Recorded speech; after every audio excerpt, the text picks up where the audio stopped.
right, team. Coach Dana Cavalea here with you today on the Becoming a Champion show. And today was a great sit down with pop artist and artistpreneur. Great new term.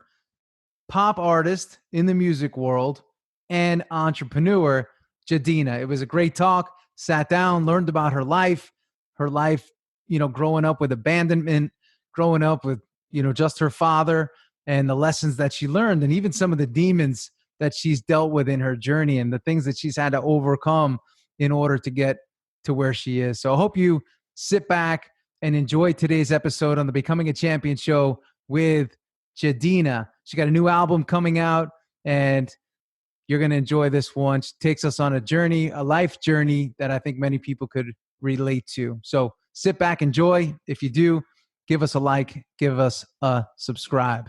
See ya. Well, I'm happy to have you on today. I'm excited. You're a woman that's right up my alley. Inspirational, motivational, encouraging. That's what I stand for. And as you can tell by the shirt, I let everybody know that they're champions. So, good. How did you get started in music is a question I have for you. I would say that I came out of the womb screaming bloody murder. Okay. And that my diaphragm and crying skills were developed early. I also was raised in a little surf town called Santa Cruz, and where I'm from, it's like rite of passage that you swim before you walk and you go to the beach before you go to any amusement parks. And so I think that the lung capacity was developed really early on, and music was the first thing I was drawn to. The Little Mermaid was the first movie I saw, and so she was mermaid, and she also sang, and there was water elements. My dad's name is also Eric, so there was all these like synchronicities for me. And very shortly thereafter, Mariah Carey came along with Vision of Love when I think it was 5 when Vision of Love came out. And I just was blown away by that. Music became my go-to, my best friend, my sister, my family. I was an only child, so I'd come home and hang out with the divas in my bedroom. That was how that worked for me. Now, did you like to enjoy the writing process as well, or was it just singing? I actually found a poem that I wrote in first grade, maybe. I also really got lucky with teachers who played music. So there was always music in class, plays in class in my elementary school. I can remember specifically each year, each teacher having some sort of musical component to what they did. And so whether it was writing or singing or chorus or choir or Christmas caroling, same with daycares. Daycares always had some sort of musical element to them. And I was always drawn to that for sure. Cool. Yeah. Now, I always love to understand somebody's process, because there's a lot of folks that listen to this. They don't know much about the behind the scenes, in the music business. Not just the business, but how does one go about writing a song and bringing a song to life? What is that all about? Like, how does that work? I like to say that songs find me. I don't find them unless I'm intentionally sitting down to write, but they tend to come at the most inopportune times. Showers, okay. Driving, in the middle of really deep conversations where I'm actively listening to somebody and I'm so present that I'm that there's nothing else that could take me out of that moment. And then all of a sudden melody, song lyric will come right through me and I'll go, oh gosh, do I interrupt this person? What do I do at this moment? How do I show up in support of the conversation and also capture this amazing idea that's being channeled? Yeah, no, very cool. So as I was doing some reading about you, it seems like the traditional path in the music business was not totally for you. Is that a fair statement or a true statement, where you sort of went on your own and made it happen? Yeah, that's a hard question to answer because I don't think there's really a traditional route. I think that there's a methodology to the music business that works. There's a way in which artists are found and signed and then developed, and it works, I would say. But with the introduction of TV shows like The Voice and American Idol and all of these different routes to be discovered, The doors have opened to a lot of different ways.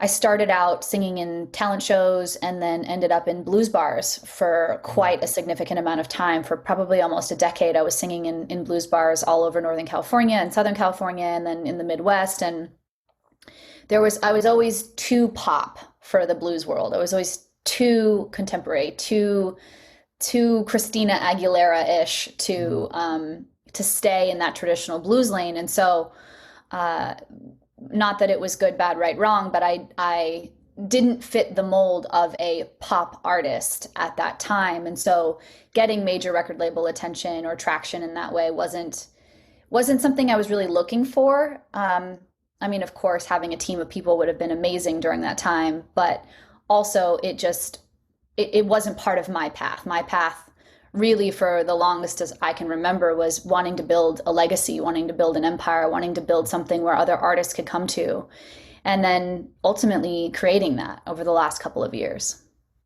Yeah. And how do you do that though?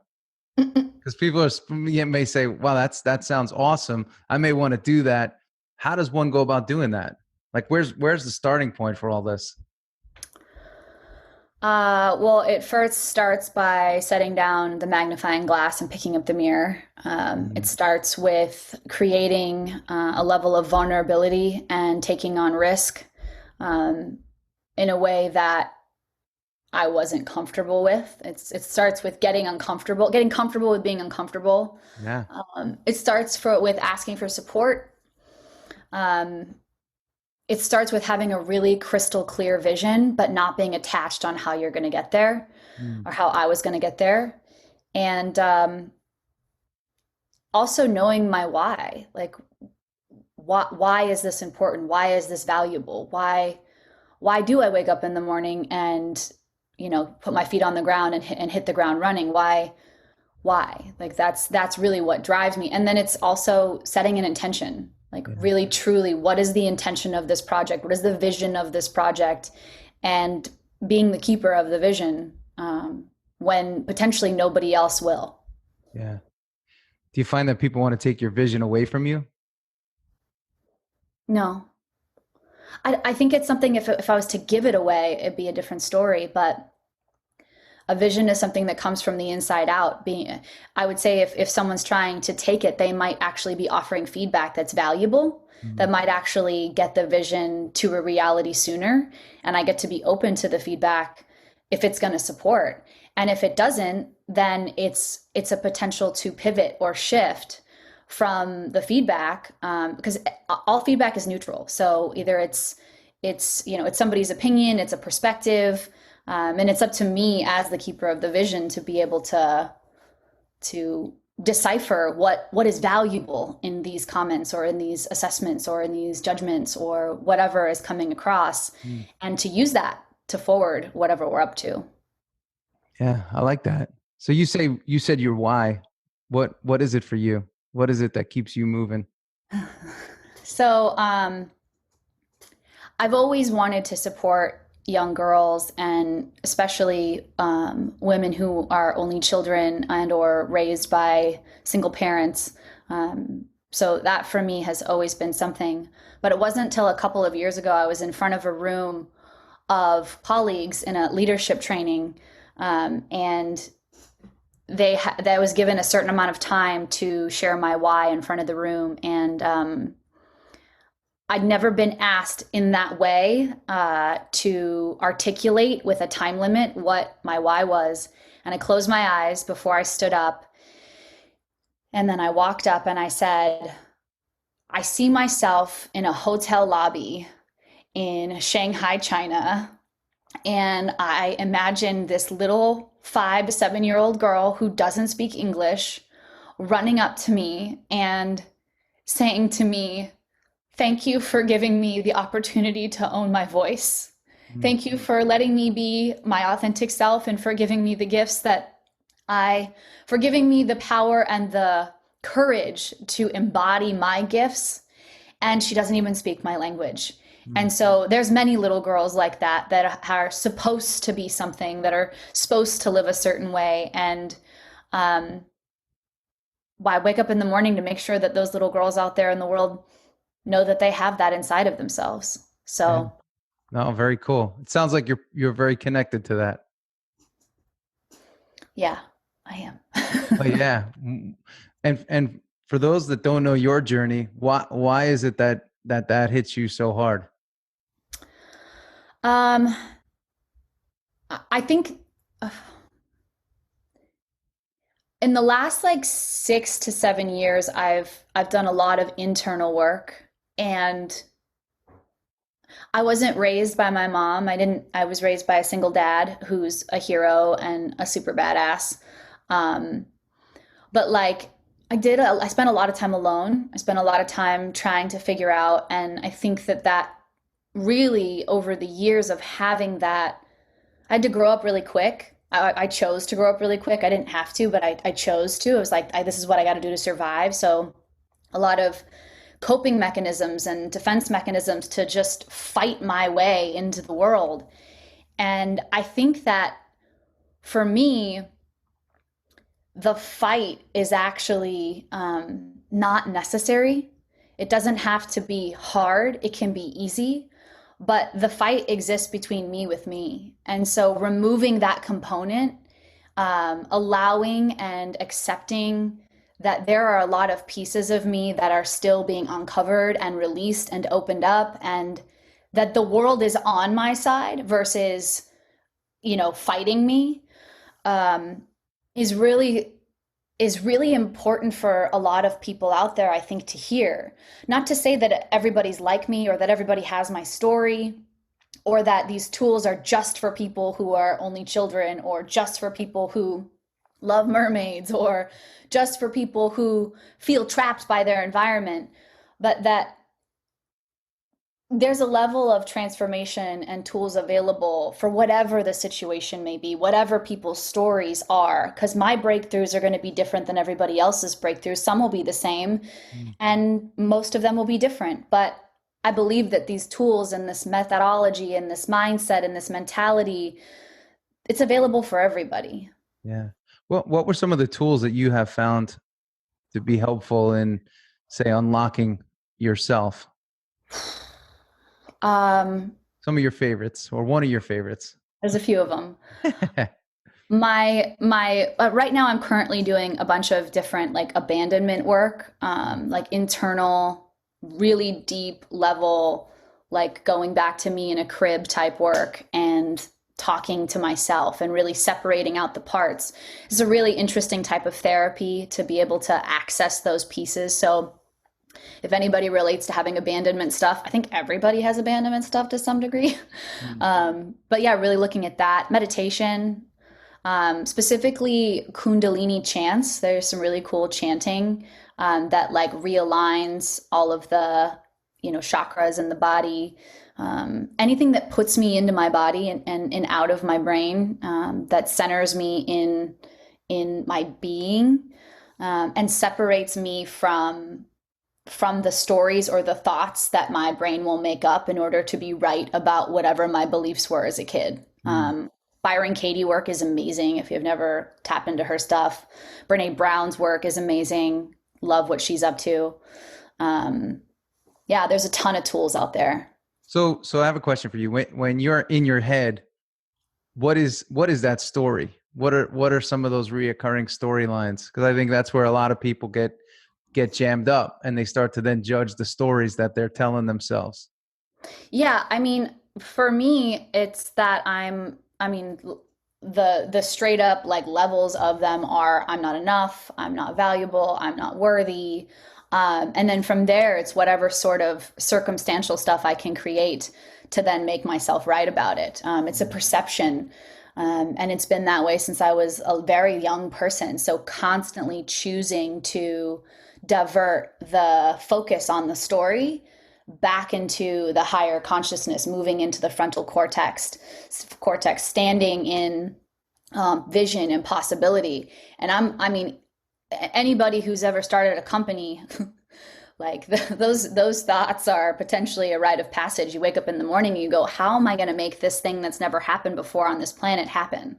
How am I going to put together a team of people to create something that's never been made before, at least not in the way that I want to make it or that the team wants to make it. So yeah, the stories are the stories aren't facts, just like feelings aren't facts, but also being connected to, like, as they come up and out, that there's space to hold as they pass, not just fighting and choosing and protecting oneself from those stories. Yeah. No, I think it's this is a topic that I'm fascinated on myself, and I'm thinking about you, and you have these two stories, right? You have the negative story, and then you have that hero story, and we get to choose which one. I'd love to ask you, when both of those stories are going through your head, let's say that negative story, where does it take you? Where do you end up if you follow that and you believe that story, that negative story? Where does that put you? I mean, it leaves me alone. Hmm. You know, the worst fear of all fears for somebody who has dealt with abandonment stuff is to be alone. Yeah. So you just actually, I mean, I'm going to come from I actually just create the reality that my brain wants to create. So end up pushing people away, being codependent, enmeshing with people, finding unavailable people to make me right that I am going to be alone, acting in such a way where I will be left alone. And those stories, you know, if they're not caught and if they're not held, and if the vulnerability, the piece underneath, the feelings aren't addressed, then ultimately the action will be as a result of protection when the story starts taking place. So it won't be a right-sized action. It won't be a healthy it'll be a reaction versus a response.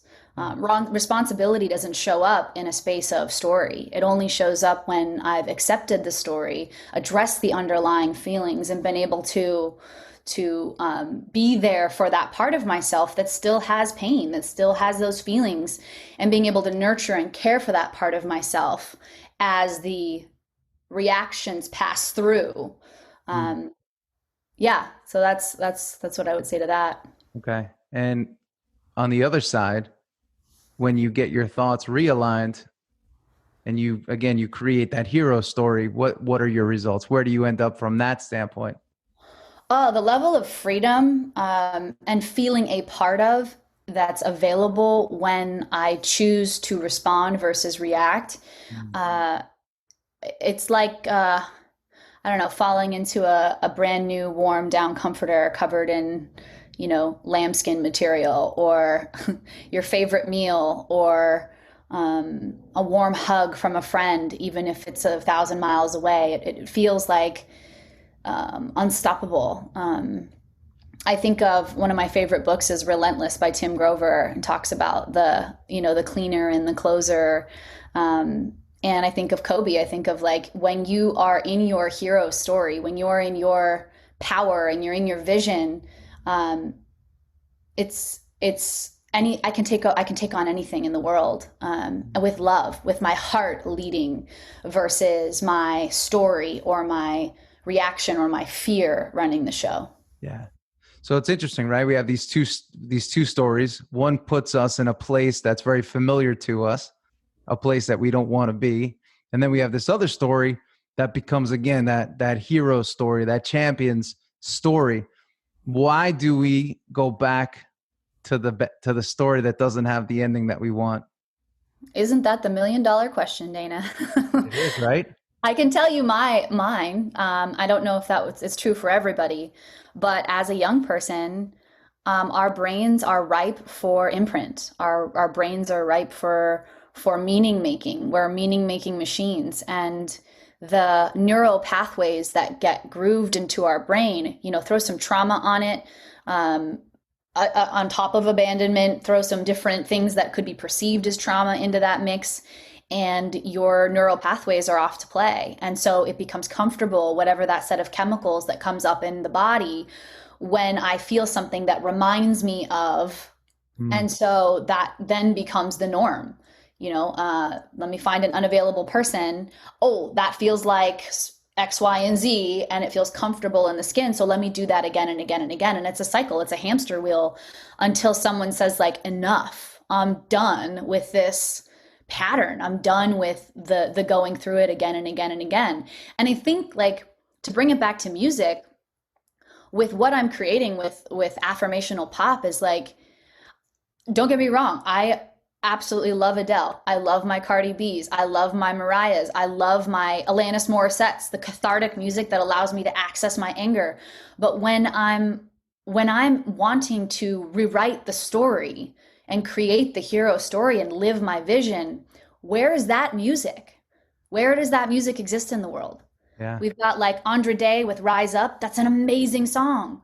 I want 1,000 of those songs. I want a catalog of playlists of music that if I want to be in my vision and I want to be a champion, that I don't have to go to YouTube to find a motivational speech. I can put on something from Fourth Door Records and I can go, this one's going to get me into my vision. This one's going to get me into vulnerability. This one's going to get me into courage. This one's going to have me excited about making big risks, taking big risks. And so it's the whole premise of why I started writing this music is I couldn't find it. I wanted the music that I could wake up to, and I've journaled and I've done my gratitude list and I'm rewriting there's neural pathways and I'm learning how to accept and love myself. And then I'm going to put on a song that's going to have me in longing and desperation for somebody who's unavailable. That doesn't work for me. So I wanted to make music that actually was in alignment with keeping that vibration super high, having me be in my frontal cortex, having me be in creation and imagination. Yeah, no, it's very cool. I can't help but wonder for many folks that deal with, some of these thoughts, right? Do they lose because they regress so many times? Do they lose belief that they actually can sort of catch a tread and accelerate themselves forever into that hero's journey, or that the hero version of themselves?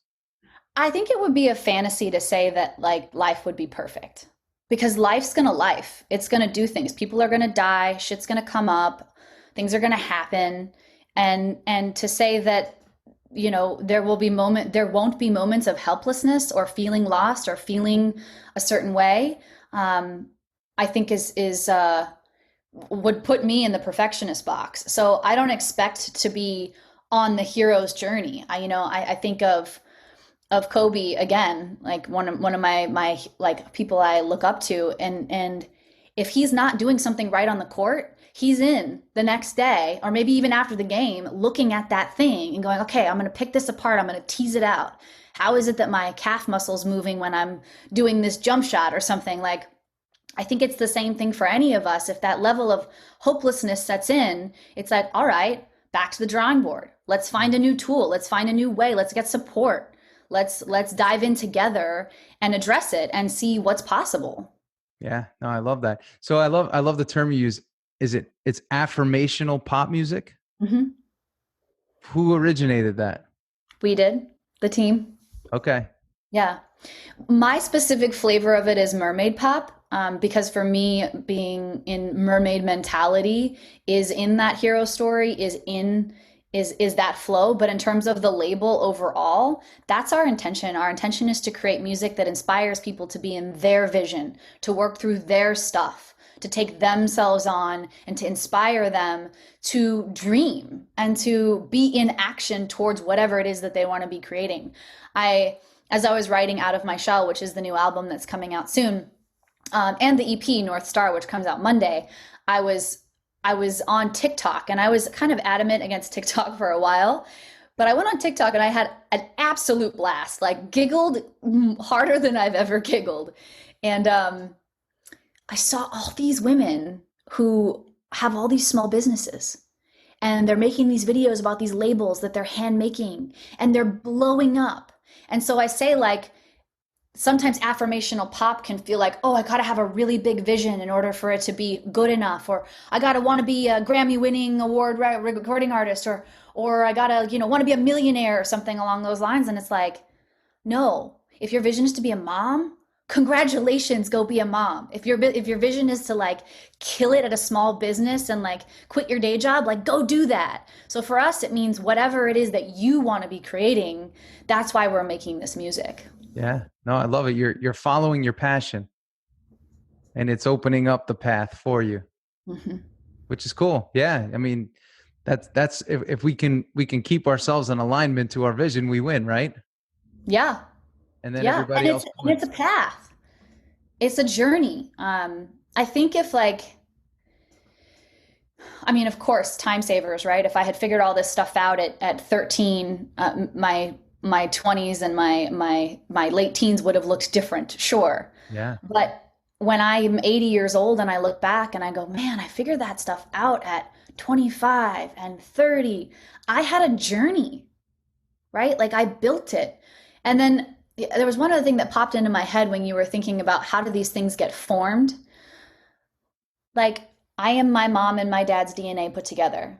Their stuff came into me through their DNA. So sometimes I'll feel weird stuff and I'm like, this is not even mine what I'm feeling right now. And that might be a little woo woo Yeah. for you or the audiences, but like generational trauma is real. I was talking to my dad about it the other day and he's like, I have an aversion to this scent. And he was thinking about his grandfather who was in the war. Mm. And like we also get into our bodies, at least I believe, our parents' stuff and our grandparents' stuff. So sometimes I'm like being of service to my own body and healing what's coming through me from generations before.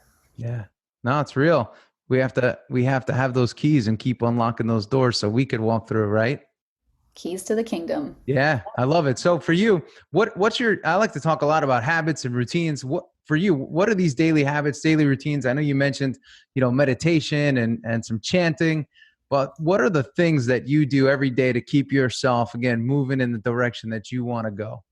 So I get bored pretty easily. So I like to mix things up. So I have a list of like 30 different things that I can choose from to do every day. Okay. Staples are meditation and journaling. Those happen without fail. Um, and there's all these other things that I can choose from. I have Oracle cards, by the way. I'm releasing an Oracle deck on Monday. So if you want to check those out, go to Gedina.com. These Oracle decks are amazing. They're called Waves Energy Shifting Mentality cards. Get your copy now. Get your set now. And then I have readers. I have daily readers. I used to go, and I still do at times, for a walk. I'll go for a walk around the block. I'm loving finding new music in the mornings. Sometimes I'll put on a guided meditation. Sometimes I'll put on an audiobook. Stretching, yoga, putting my feet in the sand, anything to get my body grounded literally to the earth. So yeah, that there's just a few of them. Yeah. Now, Gedina, when do you work? Do you have a time Uh, when you have structured work time? I mean, again, because again, a lot of people don't understand your business, so I think it's important to share. Alison Krauss said in an article that if it's not work unless I have to chase it. So I'm constantly working. I'm constantly chasing, the next email, the next text. I answer everything if I can. Like if it's in front of my face, I'll answer it. I'm constantly in pursuit of creating the vision and having the vision become a reality. Um, it just doesn't stop. When you're the CEO and the founder of a company, it's you breathe it, you sleep it. I heard Elon Musk on Clubhouse, and he was talking about sleeping outside of his office so that everybody knew he wasn't going home. I'm here, I'm staying, I'm doing this work because I believe it gets to happen. And for me, I have that same mindset. Now, though, there are days where I get to totally like trust my team. I get to ask my team for support. I get to say, I need a keeper of the vision for today. Who can hold the baton? And when you build a team that you trust, and there's vulnerability and there's patience and there's kindness, it's easy to say, can you take the lead today? I'm going to lead from the back, or I'm going to lead from the side. It's being willing to lead from wherever, Mm. because we're always working. Yeah. Now, Gedina, I have a question for you here. Do you enjoy, being the face and singing the songs and writing the songs, or do you prefer more so running the business side, or do you just love the connection of both of them together? I absolutely love making music. I'm the happiest when I'm sitting in a chair in the booth writing lyrics and singing. That's where I shine. That's what means the most to me. But I got to tell you, being the CEO of the company simultaneously and learning how to be in support of a team and being their backbone and being the vision keeper, um, is just as inspiring. One of my favorite moments on this entire journey of building Fourth Door Records was being asked by the team to get letters of intent from our up and coming artists. And I was like, oh, it's too soon. We're not ready. Like we're not there yet. And I had the legal team draft up this LOI, and we were just like, all right, well, we're gonna go for it. We're gonna give it a whirl. You know, it's vulnerable to say, like, we believe in these artists. We believe in you. Join us on the journey, and we'll build an ecosystem of support for you. And I got on to this call with them, and they all signed it. And they all signed it within like 15 minutes of the conversation. And that moment by far has been one of the most amazing moments on the journey, being able to gift to somebody else what wasn't gifted to me. Like, so, and that I didn't know just how valuable that would be to me. It means the world to be able to create a platform where people get to live their dreams. Yeah. What's the big vision for the company? Like, what do you see? Like, what would be, man, I nailed it out. I nailed it. We nailed it. That we have created the context of affirmational music in the world, that we've created a set of products and people and value in a community of individuals that both the business side of the music industry and the consumers of music know that they have a place to go to be inspired. I believe that the work of transformation, emotional intelligence tools, all of this gets to be weaved into every single record label that's out there. And if they're coming to us and looking for support in order to have them up level what mental health looks like for young artists coming in, what it looks like to support them from a holistic perspective, mind, body, soul, spirit, and they're not just a commodity, but they're actually a human being, and being able to be that safe space for the music industry and consumers at large would be us knocking it out of the park. Yeah, no, I love it. You know, it's funny that you talk about this. Not funny, but I've thought about this for years. I said, man, it'd be great if there was some real uplifting music that wasn't necessarily just in the like a Christian category, but it was in that pop category. So when I heard about this, I said, man, I gotta dig in on this. So yeah. I appreciate what you're doing.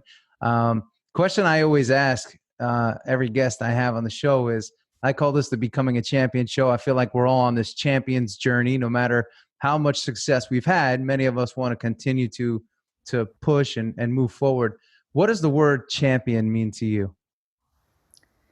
It means putting yourself in the arena over and over and over again and not stopping. I love it. Simple, right? Just keep showing up and give it your all. Awesome. Yeah. And you don't know what you don't know until you do.